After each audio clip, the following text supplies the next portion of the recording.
is the 27th of August. So make sure you put that in your diaries, make sure you communicate that through all your networks, that we will be gathering again on the 27th of August to repeat what we're doing today. Make it better and better each time. Okay, next up we have Fifi, Fiona from Stand in the Park. She's just going to give you a few words of encouragement today because she's a bit exhausted. It's been a long day and she needs new feet, I think. Hello everyone, I'm terrible business. I've got absolutely nothing organised for this. I wasn't sure if I was going to be speaking. But I did see a post from AJ Roberts this morning that really spoke to me, and I just wanted to share that. I think it's very relevant to all of us, and especially the standers. So, it goes to all my friends out there who know what's really going on, to all my conspiracy theorist friends. Yes, sometimes it's a curse and not always a blessing to be awake. Awakening is the most liberating, alienating.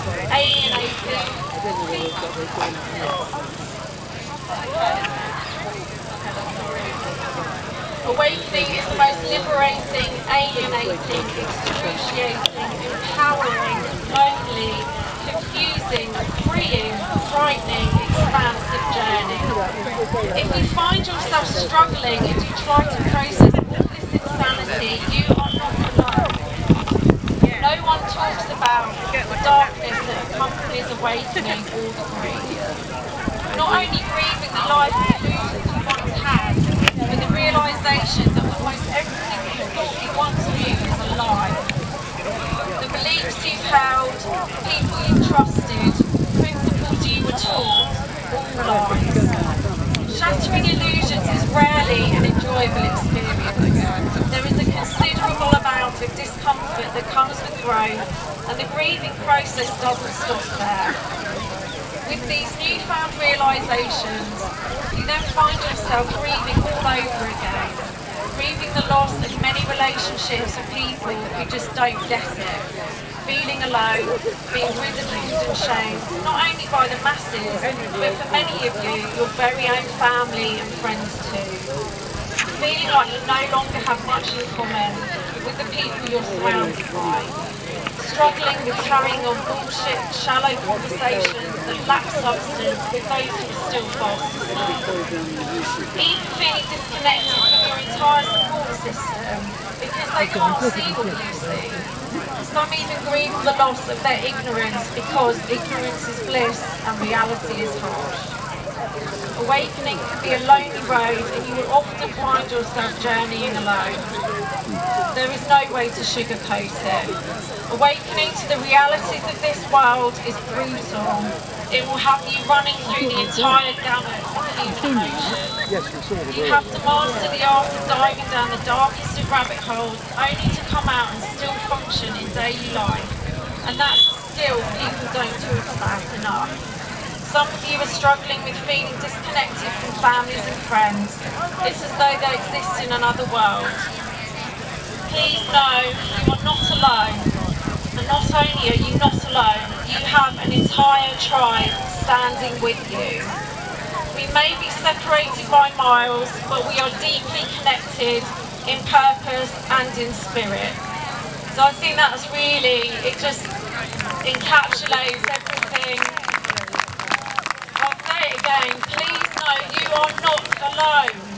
And not only are you not alone, you have an entire tribe standing with you. Don't forget, we found each other.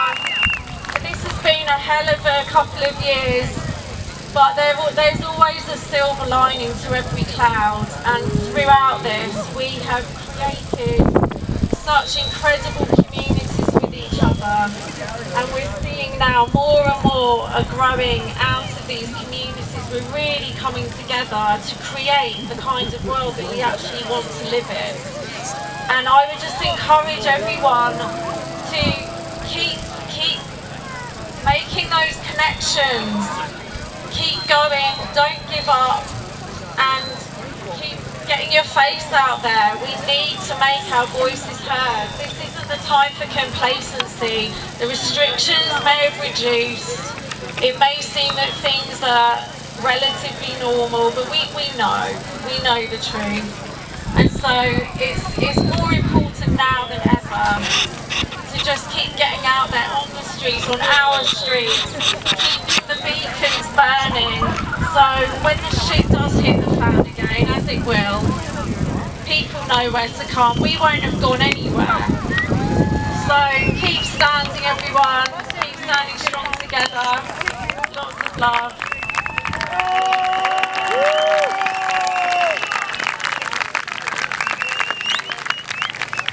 Amazing. Can I just ask you all to give a round of applause for this lady? Night and day, 24/7 hours of the week, she's at it. Constantly bringing people together, making new stands in the park. You're getting it out there. Well done. Lots of love to you. Put your feet up when you get home. Okay, next I'm just going to invite Luke over for a minute. Hello! How is everyone today? Good? Not a massive turnout, but still, each and every one of yous, you're all heroes. All of yous. It might take you a little longer to actually realise that, but we're the ones here who are saving lives. Doesn't feel like it sometimes, but it really does have a big impact, everything that we're doing, for the greater good. The real greater good. Okay, and I just want to ask everyone who's here just to look to your left or right, to the nearest person who's there. Look at them in the eyes, give them a hug, you know, give them a bloody hug. Yeah, that's it. Come here, Piers. Come here. No blood though. Okay, because this is it. It's a hopeful message. No matter how crazy the world is, no matter what the soldiers in Ukraine are doing, no matter what's going on in Parliament, nobody cares about that. We need to be hopeful, no matter what. We stand strong, we keep fighting, no matter what. Okay? That's my message. Thank you, Luke. Look, we can all do that. We can all be an encourager. We can speak life or we can speak death. What are we going to be proclaiming from our lips from now on, guys? Life. Life in abundance. Okay.